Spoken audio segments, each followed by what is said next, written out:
Assalamualaikum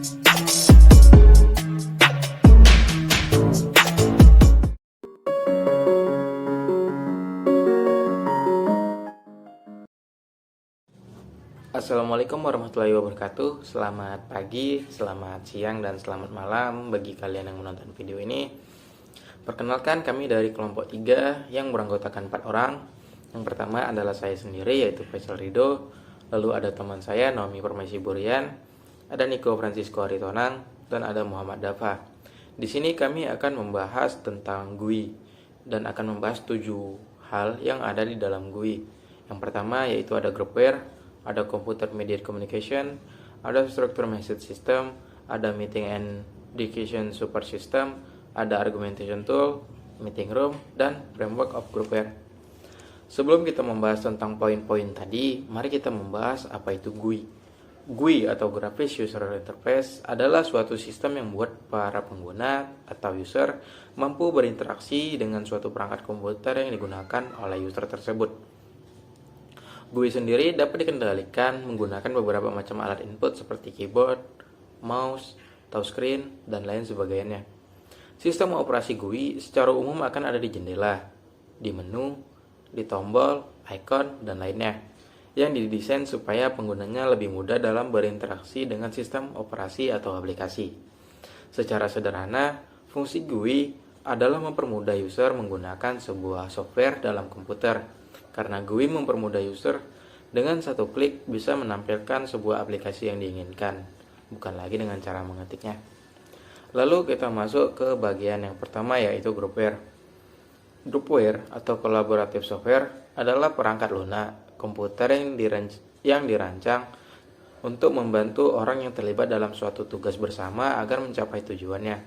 Salah satu ruang lingkup yang sangat awal tentang collaborative software atau groupware adalah definisi yang diberikan oleh Peter dan Trudy Johnson Lenz. Proses-proses kelompok secara sengaja ditambah perangkat lunak sebagai pendukungnya. Nah, groupware sendiri dapat mendukung beberapa kegiatan, diantaranya komunikasi antar perorangan secara langsung, membangkitkan ide dan membuat keputusan, dan membagi penggunaan komputer. Hal ini dapat diklasifikasikan menurut lokasi dan kejadian, membagi informasi, dan hal yang mendukung kerjasama. Lanjut ke poin 1.2 mengenai Computer Mediated Communication. Teori mediasi komputer atau Computer Mediated Communication merupakan komunikasi yang terjadi antara dua orang atau lebih melalui komputer sebagai medianya. CMC awalnya pada tahun 1960 terkait dengan communication dalam pertahanan dan academic domain untuk tujuan penelitian militer. Seiring waktu, teknologi kemajuan diaktifkan lebih besar dan lebih luas digunakan CMC untuk tujuan komersial dan mendorong eksponensial penyebaran dan pengembangan jaringan komersial pada global skenario internet. Komunikasi lewat media komputer, contohnya seperti email. Ya tentu saja kita semua tahu tentang email. Email merupakan groupware tersukses yang masih ada. Email termasuk jenis komunikasi yang asinkronus atau berbeda waktu dan remote atau berbeda tempat. Komponennya terdiri dari alamat tujuan, salinan, dan juga disertai dengan penanda waktu kirim. Mekanisme pengiriman email membutuhkan delay dalam pengirimannya, dan masalah ini tidak dapat diperkirakan dan sangat tergantung pada tingkat penggunaan komputer yang digunakan sebagai relay suatu pesan. Lalu ada Instant Manager. Kita beri contoh seperti Yahoo Messenger yang merupakan suatu fasilitas yang dipakai untuk mengirim pesan berbasis internet yang mendapat umpan balik atau feedback secara langsung. Selain itu juga bisa berkirim file, suara, dan video dengan adanya fasilitas yang kita kenal dengan web camera. Lalu yang terakhir ada konferensi dan komunikasi video. Untuk berkomunikasi di antara beberapa orang yang terpisah secara lokasi memerlukan biaya yang tidak sedikit, serta waktu tempuh yang tidak singkat. Untuk memenuhi kendala tempat, waktu, dan biaya tersebut, dapat kita atasi dengan teknologi video konferensi yang berbasis teknologi satelit. Masing-masing lokasi dalam sebuah sistem video konferensi membutuhkan sarana untuk mengirim dan menerima video yang dikirim melalui satelit. sekalian, baiklah di sini saya akan melanjutkan menjelaskan bagian dari struktur message system. Struktur message system sudah menjadi suatu masalah yang umum pada sistem email dan konferensi elektronik adalah overload. Masalah ini terjadi jika daftar peserta semakin panjang akan menyebabkan pesan yang diterima akan menjadi besar. Hal ini dapat dicegah karena suatu newsgroup hanya punya beberapa kontributor yang aktif dan banyak pembaca meskipun belum memecahkan permasalahan. Beberapa bentuk struktur message system telah dikembangkan seperti information lens yang membuat suatu filter yang membagi pesan yang dating dalam beberapa kategori seperti kepentingan dan subjek masalah. Dalam pengiriman email, terdapat beberapa file di antaranya to, from, subject. Struktur message system menambahkan di antaranya dengan time, place, speaker, dan title. Selanjutnya, meeting and decision support system. Dalam suatu perbincangan, peserta membentuk kesamaan pemahaman tentang tugas yang dikerjakan dan membangun suatu ide. Hal yang perlu didiskusikan yakni suatu sistem di mana membangun dan merekam ide menjadi suatu fokus yang utama. Baiklah, selanjutnya akan dibacakan oleh rekan saya. Baik, terima kasih. Saya akan membacakan materi argumentation tools dan meeting rooms. Argumentasi tools merekam semua argumentasi pada saat pengambilan dan mendukung secara prinsip rancangan asinkronus kolokasi dalam suatu tim. Komunikasi ini berbentuk dua arah dan melihat kontribusi masing-masing. Hal ini dilakukan untuk mengkomunikasikan alasan pengambilan keputusan di antara perancang. 2. Meeting rooms, suatu ruang pertemuan yang dirancang menggunakan peralatan komputer untuk pertemuan tatap mata atau tatap muka.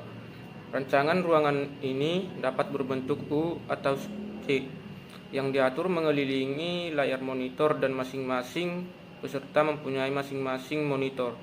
Sistem ini mendukung beberapa bentuk pekerjaan seperti penggunaan terminal secara pribadi dan subgroup.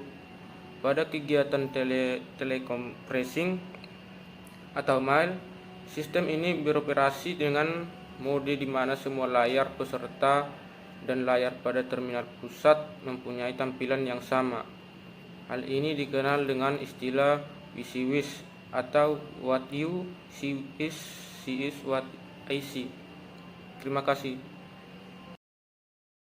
Oke, lanjut ke poin terakhir, yaitu framework of groupware.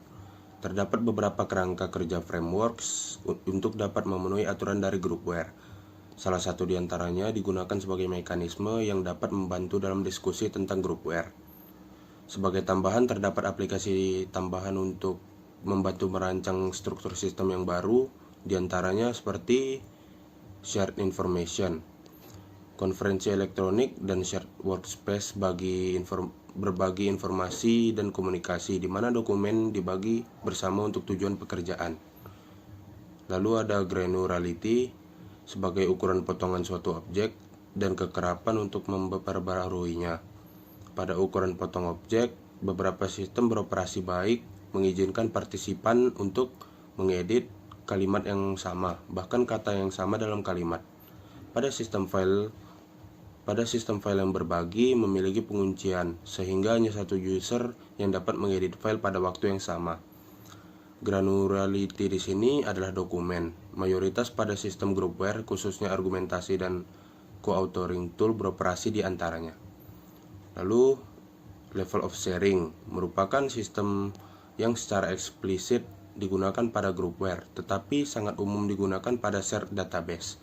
Contohnya seperti dua orang mungkin melihat bagian dari suatu database yang sama, tetapi satu orang melihatnya dalam bentuk grafik dan yang lainnya melihatnya dalam bentuk tabular atau table.